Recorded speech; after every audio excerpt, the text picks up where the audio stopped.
अनंत अंतरिक्ष की खामोशी के बीच एक विशाल माइनिंग स्पेसशिप बोरेलिस अपनी मंजिल की ओर धीरे धीरे बढ़ रही थी। इस स्पेसशिप में हजारों मजदूर अपने अपने क्रायोपॉड्स में गहरी नींद में सो रहे थे। क्रायोपॉड एक ऐसी एडवांस टेक्नोलॉजी होती है जिसमें इंसान लंबे समय तक सो सकता है और उसकी उम्र नहीं बढ़ती, चाहे सफर कितने ही सालों का क्यों न हो। बोरेलिस को करीब 4 साल 2 महीने में अपने डेस्टिनेशन प्लैनेट पर पहुंचना था, लेकिन किसी ने भी यह नहीं सोचा था कि आगे उनके साथ कुछ ऐसा होने वाला है जो उनकी जिंदगी हमेशा के लिए बदल देगा। दोस्तों, अगर आपको ऐसी जबरदस्त साइंस फिक्शन फिल्में पसंद है तो आप बिल्कुल सही जगह आए हैं। ऐसी ही और धमाकेदार एक्सप्लेनेशन के लिए चैनल को सब्सक्राइब कर लीजिए और चलिए बिना देर किए कहानी शुरू करते हैं। सफर के दौरान स्पेसशिप अंतरिक्ष के एक ऐसे हिस्से में पहुंच जाती है जहां हजारों लाखों एस्ट्रॉइड्स भटक रहे होते हैं। तभी उन्हीं में से एक विशाल एस्ट्रॉइड धीरे धीरे स्पेसशिप की तरफ बढ़ता है और कुछ ही पलों में जोरदार टक्कर के साथ बोरेलिस से टकरा जाता है। टक्कर होते ही इमरजेंसी सिस्टम एक्टिव हो जाता है और सभी क्रायोपॉड्स अपने आप जहाज से अलग होकर उड़ने लगते हैं। उसी समय जहाज का एआई सिस्टम लियोनार्ड एक्टिव होता है और मजदूरों को आने वाले खतरे के लिए चेतावनी देने लगता है। इसी दौरान एडी नाम का एक मजदूर अपने क्रायोपॉड में जाग जाता है और उसकी धड़कन तेज हो जाती है, लेकिन लियोनार्ड उसे शांत रहने की हिदायत देता है। कुछ ही देर में सभी क्रायोपॉड्स पास के एक अनजान ग्रह की ओर गिरने लगते हैं। जैसे ही वे उस ग्रह के वातावरण में प्रवेश करते हैं, कई पॉड्स में आग लग जाती है और उनके अंदर सोए लोग वहीं खत्म हो जाते हैं। किस्मत से एडी का पॉड आग से बच जाता है, लेकिन उसकी लैंडिंग बेहद खतरनाक होती है। उसका पॉड तेजी से एक खड़ी पहाड़ी की ओर बढ़ रहा होता है। तभी आखिरी पल में पॉड घूमता है और टक्कर से बच जाता है। जबरदस्त क्रैश लैंडिंग के बाद एडी किसी चमत्कार से बच जाता है और बेहोशी में उसे अपने परिवार की झलक दिखाई देती है। होश में आते ही वह देखता है कि वह एक खतरनाक पहाड़ी इलाके में फंसा हुआ है। चारों तरफ काले बादल, अजीब सी धुंध और डरावना माहौल है। एडी लियोनार्ड से संपर्क करने की कोशिश करता है, लेकिन कोई जवाब नहीं मिलता। तभी जमीन हिलने लगती है और लियोनार्ड उसे तुरंत पॉड से बाहर निकलने की चेतावनी देता है, लेकिन दरवाजा ठीक से नहीं खुल रहा होता। एडी सर्वाइवल किट खोलता है, लेकिन उसमें न तो फ्लेयर गन होती है और न ही कोई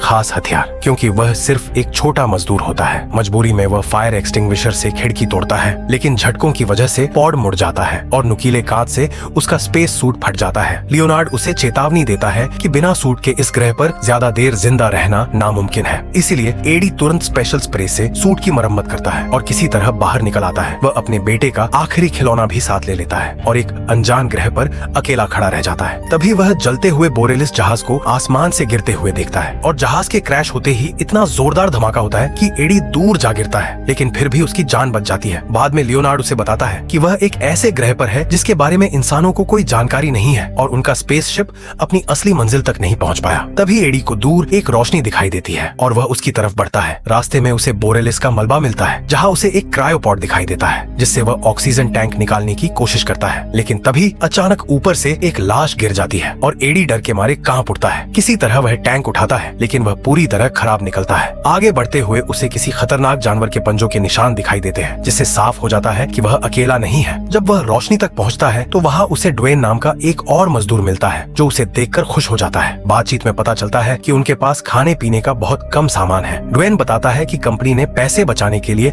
खतरनाक छोटा रास्ता चुना था जहां एस्ट्रॉइड्स थे और इसी वजह से जहाज क्रैश हो गया। ड्वेन कम्युनिकेशन डिपार्टमेंट में था और धरती पर मदद का सिग्नल भेजने वाला था। वह बताता है कि सिग्नल को धरती तक पहुंचने में 8 महीने लगेंगे और सबसे तेज रेस्क्यू शिप आने में भी 2 साल लगेंगे, इसलिए उन्हें दक्षिण दिशा में जाकर बोरेलिस के दूसरे मलबे को ढूंढना होगा और तब तक इसी ग्रह पर जिंदा रहना होगा। एडी की हिम्मत टूटने लगती है, लेकिन ड्वेन उसे हौसला देता है। तभी गलती से एडी का पैर ड्वेन के सिस्टम की एक वायर पर लग जाता है। जैसे ही ड्वेन उसे ठीक करने के लिए झुकता है, तभी एक खूंखार जानवर उसे उठाकर ले जाता है और एडी को इसका पता भी नहीं चलता। कुछ देर बाद एडी धरती की ओर सिग्नल भेज देता है। ड्वेन की बंदूक उठाता है और अकेले बोरेलिस के दूसरे हिस्से की तलाश में निकल पड़ता है। थोड़ी देर में उसके ऑक्सीजन टैंक की हवा लगभग खत्म हो जाती है, लेकिन वह हार नहीं मानता। तभी रेडियो पर एक नई आवाज सुनाई देती है, जो नाओमी नाम की लड़की की होती है। वह बताती है कि उसकी टांगे उसके पॉड के नीचे फंसी है और वह अपनी लोकेशन भेजती है। लियोनार्ड चेतावनी देता है कि नमी वाला इलाका बेहद खतरनाक है, वहाँ कुछ भी दिखाई नहीं देगा और ऑक्सीजन बहुत जल्दी खत्म हो जाएगी। वह एडी को पहले जहाज के बचे हुए हिस्से तक पहुंचने को कहता है ताकि ऑक्सीजन टैंक भरा जा सके, लेकिन नाओमी लगातार मदद की गुहार लगाती रहती है और कहा कि उसके पास ऑक्सीजन है। और यह सुनते ही एडी ने अपने डर को पीछे छोड़ दिया। उसने तय कर लिया कि वह उस अनजान लड़की की मदद करेगा, क्योंकि इस अजनबी ग्रह पर इंसानियत की आखिरी चमक शायद इसी पल जिंदा थी। एडी नाओमी की तरफ बढ़ने लगा और रास्ते में दोनों रेडियो पर धीरे धीरे बातें करते रहे। समय के साथ रात और गहरी होती चली गई और चारों ओर स्याह अंधेरा फैल गया। तभी एडी को अजीब सी सनसनाहट महसूस हुई, जैसे कोई छाया उसका पीछा कर रही हो। उसने लियोनार्ड से इलाके को स्कैन करने को कहा, लेकिन वह पुराना एआई मॉडल था जिसे कंपनी ने खर्च बचाने के लिए लगाया था और वह हालात को ठीक से समझ नहीं पाया। काफी देर बाद चलते चलते एडी को फिर किसी की मौजूदगी का एहसास हुआ। उसने नाओमी को ड्वेन के अचानक गायब होने की बात बताई और मन ही मन सोचने लगा कि उसके साथ क्या हुआ होगा। तभी उसकी नजर जमीन पर पड़े अजीब निशानों पर गई जो उसे मकड़ियों के जाल से भरे एक रहस्यमय गड्ढे तक ले गए। यह देखकर एडी का दिल तेजी से धड़कने लगा और उसने नाओमी को आगाह किया कि शायद इस ग्रह पर एलियन मकड़ियां हैं। खतरे का एहसास होते ही उसने अपनी चाल तेज कर दी। रास्ते में जाले बढ़ते गए और डर भी। इसी दौरान नाओमी ने उससे पूछा कि वह इतनी खतरनाक नौकरी के लिए कैसे तैयार हुआ। यह सुनते ही एडी को अपनी पत्नी और बेटे की याद आ गई और उसने बताया कि अब उसका परिवार इस दुनिया में नहीं रहा। तभी कहीं से गुर्राने की आवाज आई और लियोनार्ड ने चेताया कि आसपास कई ट्रैकर्स एक्टिव हैं। हैरानी की बात यह थी कि वे उसके मरे हुए साथियों के सिग्नल थे। अचानक अंधेरे में कुछ तेजी से गुजरा और एडी झुक गया। उसने डरते हुए फ्लेयर जलाया और रोशनी में एक विशाल मकड़ी को देखकर उलटी दिशा में भागने लगा। कई मकड़ियां उसका पीछा करने लगी, लेकिन भागते भागते वह एक ऊंची पहाड़ी से नीचे गिर गया और किसी तरह बच गया। मकड़ियां ऊपर ही रुक गईं। एडी ने नाओमी को समझाया कि उसके साथी मकड़ियों का शिकार बन चुके हैं। तभी रेडियो पर ड्वेन की कमजोर आवाज आई। नाओमी ने रास्ता बताया और एडी वहां पहुंचा, लेकिन ड्वेन पहले ही मकड़ियों से घिर चुका था और उसकी आंखों के सामने मारा गया। नाओमी ने क्रायोपॉड्स की लाइटें जलाकर ध्यान भटकाया और एडी वहां से भाग निकला। मकड़ियां पीछा करती रहीं, लेकिन वो एक घने कोहरे वाले इलाके में पहुंच गया जहां वे अंदर आने से डर रही थी। राहत मिलने पर एडी ने नाओमी को हिम्मत दी और उसे शांत करने के लिए पुराना गाना गुनगुनाया। नाओमी ने बताया कि अब इस ग्रह पर सिर्फ वही दोनों बचे हैं। आगे बढ़ते हुए एडी पर चमकते जुगनुओं ने हमला किया, लेकिन वह किसी तरह बच निकला। तभी जमीन के नीचे से एक विशाल जीव निकला और उसे निगल गया। एडी ने लियोनार्ड की मदद से खुद को बाहर निकलवाया और कम होती ऑक्सीजन के बावजूद स्पेसशिप की बजाय नाओमी की ओर बढ़ता रहा। नाओमी तक पहुंचते पहुंचते उसकी ऑक्सीजन लगभग खत्म हो चुकी थी और हालात की गंभीरता को समझते हुए नाओमी ने तुरंत अपने टैंक से उसे ऑक्सीजन देना शुरू कर दिया। एडी ने उसकी फंसी हुई टांग को निकालने की भरसक कोशिश की, लेकिन ताकत कम पड़ रही थी। आखिरकार औजारों की मदद से उसने नाओमी को आजाद किया और दोनों तेजी से क्रायोपॉड से बाहर निकल आए। एडी ने पास पड़े लोहे के टुकड़े से नाओमी की घायल टांग को बांध दिया ताकि उसे चलने में सहारा मिल सके और फिर दोनों ने क्रायोपॉड से जरूरी सामान इकट्ठा किया। नाओमी ने एडी की ओर देखा और शुक्रिया कहा, क्योंकि वह जहाज की तरफ जाने के बजाय उसे बचाने वापस लौटा था। लेकिन यह राहत ज्यादा देर तक नहीं टिकी, क्योंकि कुछ ही पलों में मकड़ियों का झुंड वहां पहुंच गया। उन्हें देखते ही दोनों जान बचाकर भागे। थोड़ी दूर दौड़ने के बाद वे गिर पड़े और एक विशाल मकड़ी उन पर हमला करने को तैयार थी। तभी नाओमी ने अपनी फ्लेयर गन जलाई, जिसकी तेज झिलमिलाती रोशनी ने मकड़ियों का ध्यान अपनी ओर खींच लिया और पूरा झुंड फ्लेयर की ओर दौड़ पड़ा। इसी मौके का फायदा उठाकर दोनों बोरालिस के दूसरे हिस्से में घुस गए, लेकिन वहां दरवाजा बंद नहीं हो रहा था क्योंकि कंट्रोल सिस्टम पूरी तरह फेल हो चुका था। कई कोशिशों के बाद जैसे तैसे दरवाजा बंद हुआ और बीच में एक मकड़ी दबकर मर गई। बाहर मकड़ियां दरवाजे पर जोर जोर से हमला करने लगी, जिससे डर के मारे दोनों जहाज के और अंदर भागे जहां इमरजेंसी लाइट्स जल रही थी और उनकी मंद रोशनी ने माहौल को और भी डरावना बना दिया। इससे यह साफ हो गया कि बैकअप जनरेटर अब भी काम कर रहा है। नाओमी को जहाज के हर रास्ते की जानकारी थी, इसलिए वह आगे बढ़ती रही और ईडी उसके पीछे चलता रहा। कुछ ही देर में उन्हें एक केबिन मिला जहां ऑक्सीजन और जरूरी सामान रखा था, लेकिन केबिन खोलते ही जमीन पर बहता खून देखकर उन्हें समझ आ गया कि एक मकड़ी अंदर घुस चुकी है। दोनों छिप गए और देखा कि वह मकड़ी अंडे दे रही है। उसने अंडों को जाले में ढक दिया और पास ही खाने के लिए एक लाश रख दी। यह नजारा देखकर ईडी का दिल जोर जोर से धड़कने लगा, लेकिन मकड़ी को उनकी मौजूदगी का पता नहीं चला और वह वहां से चली गई। जैसे ही दोनों बाहर आए, अचानक दूसरी मकड़ी ने हमला कर दिया। ईडी तुरंत नाओमी को लेकर एक कमरे में घुसा और ताला लगा दिया। नाओमी ने बताया कि वे गलती से बाहर की तरफ आ गए हैं, लेकिन अब कोई फायदा नहीं था। कमरे में ऑक्सीजन थी, इसीलिए दोनों ने धीरे धीरे अपने हेलमेट उतारे और पहली बार उन्हें थोड़ी राहत महसूस हुई। वे बैठ गए और एक दूसरे की आंखों में देखते हुए बातें करने लगे। ईडी ने अपनी सूट की जेब से होलो डिवाइस निकाली और नाओमी को अपनी पत्नी और बेटे की वीडियो दिखाई, जिसमें वे बर्थडे पार्टी से लौटते हुए हंस मुस्कुरा रहे थे। लेकिन उसी सफर में हुए भयानक एक्सीडेंट ने उसकी जिंदगी बदल दी थी। भारी आवाज में ईडी ने बताया कि उस हादसे में उसकी पत्नी और बच्चा मारे गए और वह अकेला बच गया। अब उसकी जिंदगी उसे किसी सजा जैसी लगने लगी थी। नाओमी ने उसे दिलासा दिया और कहा कि उसने उसकी जान बचाई है, इसीलिए उसका जिंदा रहना जरूरी है, और यह भी बताया कि वह लोगों पर से भरोसा खो चुकी थी। लेकिन ईडी को देखकर उसका भरोसा फिर से जाग उठा। ये कहते हुए नाओमी ने उसे कसकर गले लगा लिया और उसी पल तभी दरवाजा तोड़ते हुए एक मकड़ी अंदर घुस आई। नाओमी ने फौरन जुगनुओं का छत्ता मकड़ी की ओर फेंक दिया, जिससे उसका ध्यान पल भर के लिए भटका और दोनों भाग निकले। वे कार्गो एरिया में गिरते गिरते बचे, लेकिन मकड़ी पूरी रफ्तार में उनका पीछा कर रही थी। ईडी ने नाओमी का स्प्रे मकड़ी की ओर फेंका और जैसे ही मकड़ी ने उसे चबाया, जोरदार धमाका हुआ, जिससे वह कुछ देर के लिए सुन्न हो गई। ईडी ने तय किया कि अब वह उसे क्रायोपॉड के नीचे कुचल देगा। नाओमी ने बहादुरी दिखाते हुए उसका ध्यान अपनी ओर खींचा, जबकि ईडी तेजी तेजी से ऊपर चढ़ा। तभी लियोनार्ड ने चेताया कि मकड़ी उनसे 2 फ्लोर ऊपर है। नीचे नाओमी पर हमला हो रहा था और उसकी चीखें पूरे जहाज में गूंज रही थी। ईडी ने इमरजेंसी लाइट्स बंद कर नाओमी को सुरक्षित जगह तक पहुंचाया, लेकिन मकड़ी अब ईडी की ओर बढ़ने लगी। ये देखकर नाओमी ने अपने ऊपर लगी लाइट्स जला ली ताकि मकड़ी का ध्यान फिर से उसी पर जाए। लियोनार्ड ने बताया कि उसने जहाज की बिजली काट दी है और वापस चालू होने में 15 मिनट लगेंगे, लेकिन ईडी ने बिना सिस्टम की मदद लिए क्रायोपॉड चालू करने का फैसला किया। नाओमी ने मकड़ी को ठीक पॉड के नीचे खड़ा कर दिया। ईडी ने पॉड को अपने सूट से कनेक्ट किया और चेतावनी के बावजूद उसे नीचे गिरा दिया। मकड़ी कुचलकर मर गई, लेकिन जबरदस्त झटके से ईडी बेहोश हो गया। नाओमी दौड़कर उसके पास पहुंची और रोने लगी, लेकिन कुछ पलों बाद ईडी की आंखें खुली। नाओमी ने उसे कसकर गले लगा लिया और उसी समय सूरज की पहली किरणें उनके ऊपर पड़ी। उन्होंने महसूस किया कि यह ग्रह भले ही खतरनाक हो, लेकिन इसकी खूबसूरती मन को शांति दे रही थी। इसी जीत के पल में लियोनार्ड ने एक प्यारा सा गाना चला दिया। हवा में संगीत फैल गया। दोनों ने एक दूसरे का हाथ थाम लिया और उम्मीद भरी आंखों से भविष्य की ओर देखा, क्योंकि यह ग्रह अब उनके लिए सिर्फ खतरनाक नहीं बल्कि एक नई शुरुआत बन चुका था। अगले 2 साल तक कोई उन्हें बचाने नहीं आने वाला था और सवाल यही था कि क्या वे इस अनजान और खतरनाक ग्रह पर जिंदा रह पाएंगे या यह ग्रह उन्हें हमेशा के लिए अपने अंदर समेट लेगा। और इसी एंडिंग के साथ ये फिल्म खत्म हो जाती है। अगर आपको ये वीडियो पसंद आई हो तो लाइक करना ना भूलें और ऐसी ही सिनेमैटिक एक्सप्लेनेशंस के लिए सिने नाइट हिंदी को सब्सक्राइब करें। मिलते हैं अगली वीडियो में, तब तक keep watching and keep travelling across the cine night.